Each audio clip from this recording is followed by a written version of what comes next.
નમસ્કાર, આપ જોઈ રહ્યા છો ઇન્ડિયા ન્યૂઝ. વિશ્વ પર નજર સાથે હું છું સિદ્ધિ.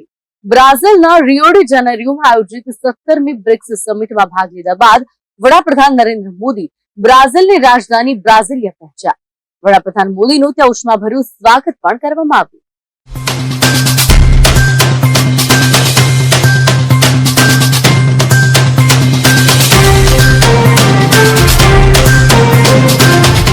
વડાપ્રધાન નરેન્દ્ર મોદી 5 દેશોના 8 દિવસના વિદેશ પ્રવાસ પર છે. પીએમ મોદી મંગળવારે રિયો ડી જાનેરોથી બ્રાઝિલની રાજધાની બ્રાઝિલિયા પહોંચ્યા, જ્યાં વડાપ્રધાનનું શિવ તાંડવ સ્ત્રોત અને ભારતીય શાસ્ત્રીય નૃત્ય સાથે સ્વાગત કરાયું. પ્રધાનમંત્રી મોદીએ તેને યાદગાર સ્વાગત ગણાવ્યું હતું અને ઇમિગ્રન્ટ્સને તેમના મૂળ સાથે જોડાયેલા રહેવા બદલ પ્રશંસા કરી હતી. બ્રાઝિલિયા પહોંચેલા પીએમ મોદીનું એરપોર્ટ પર બ્રાઝિલના સંરક્ષણ પ્રધાન જોસ મુસિયો મોન્ટેરો ફિલ્હો દ્વારા સ્વાગત કરાયું. આ તેમના 5 દેશોના પ્રવાસનો ચોથો તબક્કો છે. પીએમ મોદી હોટલ પહોંચ્યા ત્યારે ભારતીય સમુદાયના લોકોએ ભારત માતા કી જયના નારા લગાવીને તેમનું સ્વાગત કર્યું. પીએમ મોદીએ આ કલાકારોની પ્રશંસા કરી. પીએમ મોદીએ તેમનું સ્વાગત કરવા આવેલા બાળકો સાથે પણ વાતચીત કરી અને તેમને પ્રેમ કરતા જોવા મળ્યા. સિદ્ધિવિનાયકાય સર્વકાર્યકર્ત્રે સર્વવિઘ્નપ્રશમનાય સર્વરાજવશીકરણાય સર્વજના સર્વસ્ત્રી સર્વપુરુષ આકર્ષણાય શ્રી ઓમ નમઃ સ્વાહા. ઓમ જગતપરિજલ પ્રવાહ પાવિતસ્થલે ગલે भुजंगतुंगमालिकां डमड्डमड्डमड्डमनिनादवड्डमर्वयं चकार चण्डताण्डवन्तनोतु न शिव शिवं जटाकटाह सम्भ्रम भ्रमनिलिम्पनिर्जरी विलोलवीचिवालरी विराजमानमूर्धनि धग धग धग ज्वलाललाटपट्टपावके किशोर चन्द्रशेखरे रति प्रतिक्षणं मम धराधरेन्द्र नन्दिनी विलास बन्धु बन्धुरा सुरदिगन्त सन्तति प्रमोदमान मानसे कृपा कटाक्ष धोरणी निरुद्ध दुर्धरापरि क्वचि दिगम्बरे मनो विनोद हेतु वस्तुनि चटाभुजंग पिङ्गला स्फुरत्वनामणि प्रभा कदम्ब कुङ्कुम द्रव प्रलिप्त दिग्वधू मुखे मदान सिन्धुरा स्फुरत् तदुत्तरीय मेदुरे मनो विनोदमद्भुतं विभातभूत भर्तरि इमं हि नित्यमेव मुक्तमुत्तमोत्तमं सबं पठन् स्मरन् ब्रुवन् नरो विशुद्धिमेति सन्ततं हरे गुणौ सुभक्तिमाशु याति नान्यथागतिं विमोहनं विदेहिनां सुशङ्करा सचिन्तनं विमोहनं विदेहिनां सुशङ्करा सचिन्तनम्. ओम शवा शवा शवा शवा शवा शवा शवा शवा.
ટ્રમ્પની આ મુલાકાત ભારત અને બ્રાઝિલ વચ્ચે વ્યૂહાત્મક ભાગીદારીને નવી દિશા આપવાના ઉદ્દેશ્યથી હાથ ધરવામાં આવી રહી છે.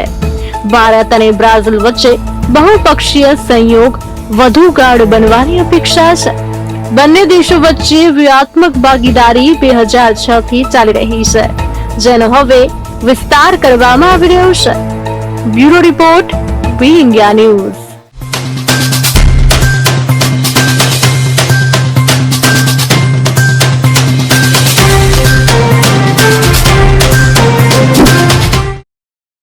અમેરિકાના રાષ્ટ્રપતિ ડોનાલ્ડ ટ્રમ્પે વિશ્વના 14 દેશ પર ભારે ટેરિફ લાદી આર્થિક દબાણના નવા પગથી પગલું ભર્યું છે. તો બીજી તરફ ભારત પર કોઈ ટેરિફ ન લાગતા આ વેપાર સોદા અંગે આશાવાદ જોવા મળ્યો છે.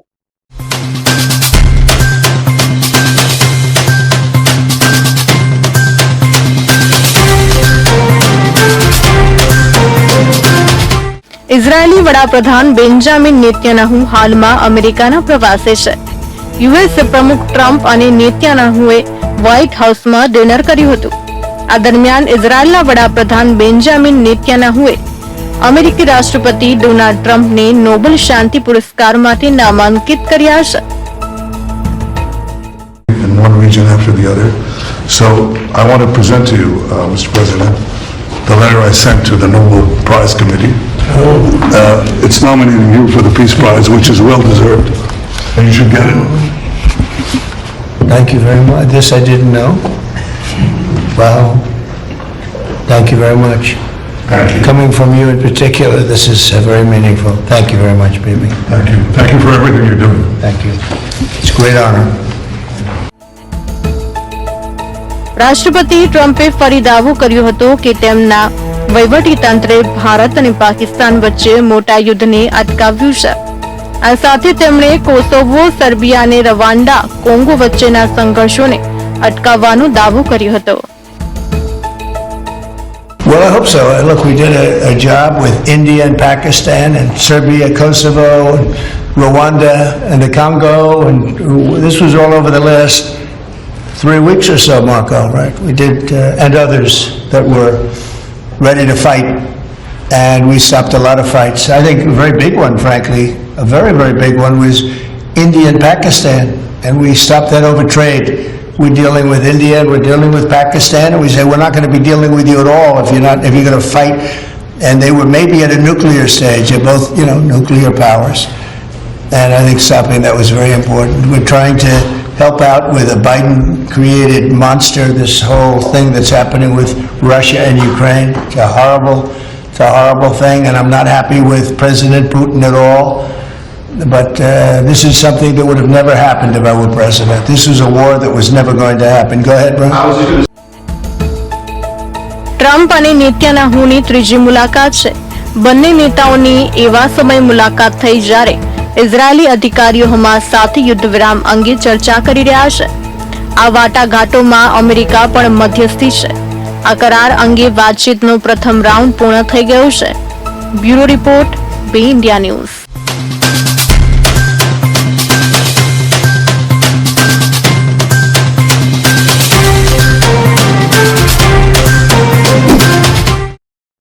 રાષ્ટ્રપતિ ડોનાલ્ડ ટ્રમ્પે સમયાંતરે પોતાને નોબેલ શાંતિ પુરસ્કાર મળવો જોઈએ તેવી માંગ કરી છે. ટ્રમ્પને આ પુરસ્કાર મળે તે માટે પાકિસ્તાન સૌથી પહેલા સામે આવ્યું અને પોતાનું સમર્થન આપ્યું. હવે એક અન્ય દેશના વડાએ પણ પોતાનું સમર્થન આપ્યું છે. ઇઝરાયેલના વડાપ્રધાન બેન્જામિન નેતન્યાહુએ નોબેલ શાંતિ પુરસ્કાર માટે અમેરિકી રાષ્ટ્રપતિ ડોનાલ્ડ ટ્રમ્પને નામાંકિત કર્યા છે.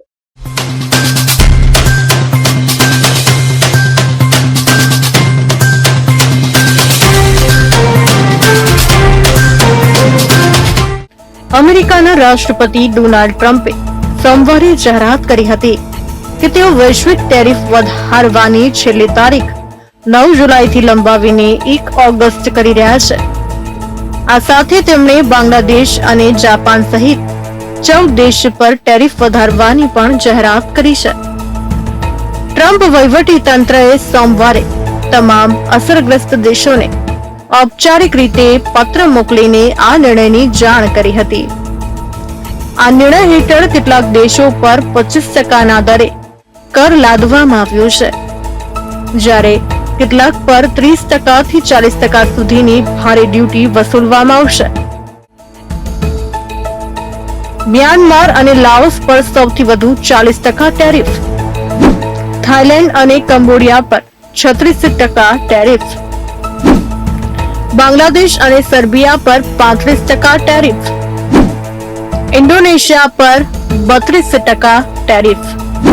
દક્ષિણ આફ્રિકા અને બોસ્નિયા અને હર્ઝેગોવિના પર 30% ટેરિફ. જાપાન, દક્ષિણ કોરિયા, મલેશિયા, કઝાકિસ્તાન, ટ્યુનિશિયા. ટ્રમ્પે સ્પષ્ટ કર્યું છે કે ટેરિફ લગાવવાના નિર્ણયથી પહેલા તેમણે તમામ દેશોને મળીને સમજાવવાનો પ્રયાસ કર્યો હતો. તેમનું કહેવું છે કે અમુક દેશો સાથે સમજૂતીની શક્યતા હવે જોવા મળતી નથી, એટલે કે આવા દેશોને હવે આપમેળે વધારે ટેરિફ ચૂકવવાનો વારો આવ્યો છે. આ બધાની વચ્ચે ભારત માટે એક રાહતના સમાચાર છે કે ટ્રમ્પ સરકારે ભારત પર હજુ સુધી કોઈ ટેરિફ લાગુ કર્યું નથી. ટ્રમ્પે જણાવ્યું કે ભારત સાથે વેપાર સોદો થવાની નજીક છે. તેઓએ ઉમેર્યું કે બ્રિટન અને ચીન સાથે વેપાર સોદા થયા બાદ હવે ભારત સાથે પણ નક્કી કરાર કરવા માંગે છે. ટેરિફ એ એક બોર્ડર ફી અથવા ટેક્સ, વિદેશથી આવતા માલ પર લાદવામાં આવે કે ટેરિફ. ટેરિફને કારણે સ્થાનિક બજારમાં વિદેશી માલ મોંઘો થાય. ટેરિફને કારણે સરકારની આવક પણ વધે. સ્થાનિક ઉત્પાદનને પ્રોત્સાહન આપવાનો અને સ્વદેશી ઉદ્યોગોનું રક્ષણ કરવાનો હેતુ. અમેરિકાના નાણામંત્રી સ્કોટ બેન્સને દાવો કર્યો છે કે 90 દેશ અમેરિકા સાથે વેપાર સોદો કરવા તૈયાર છે. તેમણે કહ્યું હતું કે વ્હાઇટ હાઉસનો મેલ ઇનબોક્સ ડીલ ઓફરોથી ભરેલો છે. બધા દેશો શક્ય એટલી વહેલી તકે ડીલ કરવા તૈયાર છે. 10 એપ્રિલના રોજ અમે ટેરિફ બંધ કરીને 90 દિવસમાં 90 દેશ સાથે વેપાર સોદાઓનું લક્ષ્ય હાંસલ કર્યું છે. મોટા ભાગના દેશો અમેરિકન શરતો સ્વીકારવા તૈયાર છે. બેસેન્ટના મતે અમેરિકા માને છે કે સ્વસ્થ વેપાર હોવો જોઈએ. કોઈ પણ દેશ સાથેના સોદાના દરવાજા ક્યારેય બંધ ન થવા જોઈએ. બ્યુરો રિપોર્ટ, બી ઇન્ડિયા ન્યૂઝ.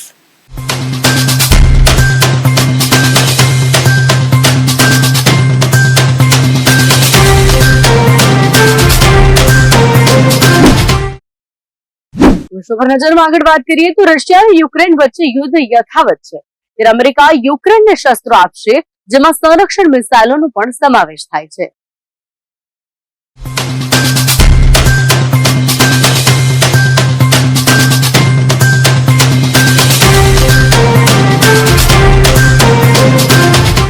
અમેરિકન રાષ્ટ્રપતિ ડોનાલ્ડ ટ્રમ્પે કહ્યું કે તેઓ ફરીથી યુક્રેનને શસ્ત્રો મોકલશે. તેમણે કહ્યું હતું કે આ મોટા ભાગે સ્વરક્ષણ શસ્ત્રો હશે, જેથી તે રશિયા સામેના યુદ્ધમાં પોતાનો બચાવ કરી શકે. Mr. President, are you planning to send more weapons to Ukraine?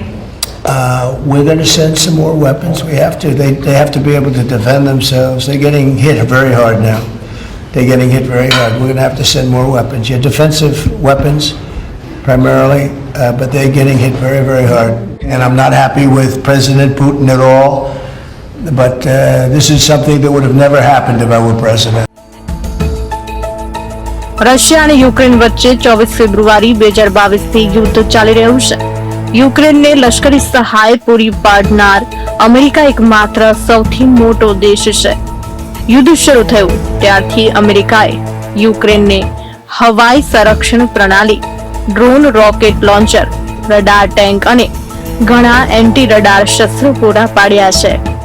યુક્રેને America અને યુરોપ પાસેથી વધુ લશ્કરી સહાય માંગી હતી.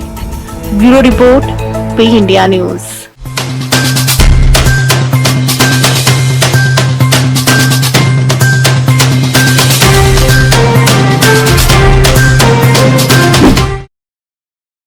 ચોમાસાની ઋતુ શરૂ થતા જ ભારત અને તેના પાડોશી દેશ નેપાળ, પાકિસ્તાન અને બાંગ્લાદેશમાં દર વર્ષે પૂરનું જોખમ વધી જાય છે.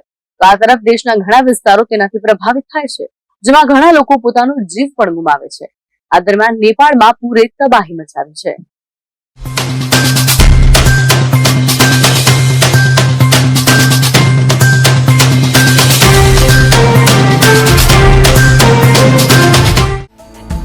નેપાળ ચીન સરહદ પર ભોટેકોશી નદીમાં મંગળવારે સવારે 3 વાગે અચાનક પાણી ભરાઈ ગયું. 12 નેપાળી અને 6 ચીની નાગરિકો સહિત 18 લોકો ગુમ થયા છે. 12 નેપાળીઓમાં 3 પોલીસકર્મી, 9 નાગરિકો છે. શોધ અને બચાવ કામગીરી શરૂ કરવામાં આવી છે. આ ઘટના નેપાળના રસુવા જિલ્લાના રસુવા ગઢી બોર્ડર પોઈન્ટ પર ચીની સરહદ પર બની હતી. નેપાળને ચીન સાથે જોડતો મુખ્ય પુલ મિતેરી પુલ પૂરમાં તૂટી પડ્યો. ચીન અને નેપાળ વચ્ચે મિતેરી પુલ દ્વારા દરરોજ લાખો રૂપિયાનો વેપાર થતો હોય. ચીન અને નેપાળ વચ્ચે મિતેરી પુલ દ્વારા દરરોજ લાખો રૂપિયાનો વેપાર થતો હતો. રસુઆમાં કસ્ટમ ઓફિસના યાર્ડને પણ નુકસાન થયું હતું. કસ્ટમ યાર્ડમાં ઉભેલા ઘણા કાર્ગો કન્ટેનર પણ તણાઈ ગયા હતા. બધા કન્ટેનર માલથી ભરેલા હતા. કસ્ટમ યાર્ડમાં ફસાયેલા કેટલાક લોકોને બચાવી લેવામાં આવ્યા છે, પરંતુ ચારે બાજુ પૂરના પાણીના કારણે ચાલુ કામગીરીમાં મુશ્કેલીઓનો સામનો કરવો પડી રહ્યો છે. ભોટેકોશી નદીમાં પૂરને કારણે નેપાળને મોટું આર્થિક નુકસાન થવાની ધારણા છે. પુલ તૂટી પડવાથી આ માર્ગે ચીન અને નેપાળ વચ્ચેનો વેપાર બંધ થઈ ગયો છે. નેપાળને હવે માલ મેળવવા માટે ભારત પર આધાર રાખવો પડશે. તો ચીનથી ભારત અને પછી જમીન માર્ગે નેપાળ માલ લાવી શકાય છે. પાસમ લામુ હાઈવે પર ઘણી જગ્યાએ ભૂસ્ખલન પણ થયું હતું. રસ્તાનો મોટો ભાગ નદીમાં ધોવાઈ ગયો છે, જેના કારણે પરિવહન ઠપ થઈ ગયું છે. તો પૂરમાં ચીનથી આયાત કરાયેલા ઘણા ઘરો અને 5 ઇલેક્ટ્રિક વાહનો પણ તણાયા હતા. રસુઆના રસુઆ ગાદી હાઇડ્રો પાવર પ્રોજેક્ટ્સને ભારે નુકસાન થયું છે, જેના કારણે 200 મેગાવોટ સુધીનું વીજળી ઉત્પાદન સંપૂર્ણપણે બંધ થઈ ગયું છે. બ્યુરો રિપોર્ટ બી ઇન્ડિયા.